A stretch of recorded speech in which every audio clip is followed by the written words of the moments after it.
Thank you, Convener. We live in unprecedented times, and in unprecedented times we have to take unprecedented measures to ensure that we're able to carry on deliver a vast and complex number of services, of which many are essential to ensuring that the citizens of Moray are able to go about their day-to-day lives. Every year the cost of these services increases much faster than the levels of income we receive or are able to generate.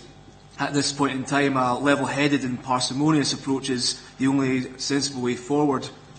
The area-based review is an innovative and collaborative approach to jointly approaching this common issue. We have, as a council, in embracing this way of working, essentially thrown off the shackles of petty political agendas and personal ambition to work together in the best interests of the whole of Moray. And I, for one, despite having initial reservations, feel that this is the best approach given the circumstances.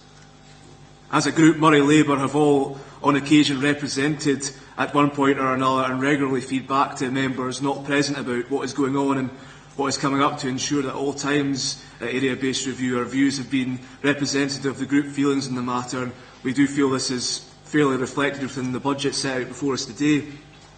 As is to be expected, as anyone will have, we do have concerns over things such as the additional reduction in devolved school management, and we can only hope that the ongoing sustainable education review process can help us plan and find a way to ensure that we have a school estate fit for the purpose of delivering a modern curriculum in a modern environment where pupils all across Moray get the same opportunities regardless of location.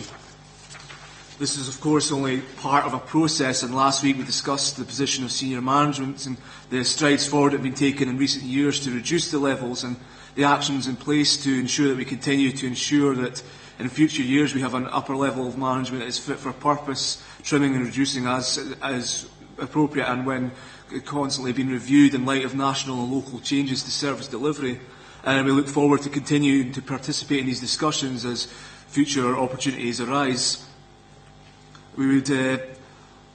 also like to add this at the end, that 7 years ago we had a temporary council tax freeze, while a fairer, more reasonable alternative was being drawn up to be tabled.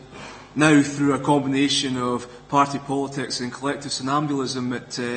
the Holyrood, we are sitting still here in a limbo over the future of council tax. I feel it is about time that the parties in the Scottish Parliament took the example of Moray Council on board and had cross-party discussions on what is best to do with regards to this, so we can have a grown-up and civilised debate about the future of local government financing.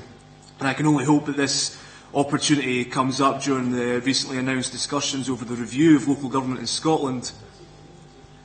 I would like to finish by echoing the words of the Council Leader and thanking those that have attended ABR on behalf of the respective groups and, of course, the Council officers for the open and honest way that they have approached this process. And I hope that we will continue to work together in future years. It has, in my opinion, delivered a budget that, although not perfect, is fair and reflective of the many disparate views that have been fed into the discussions.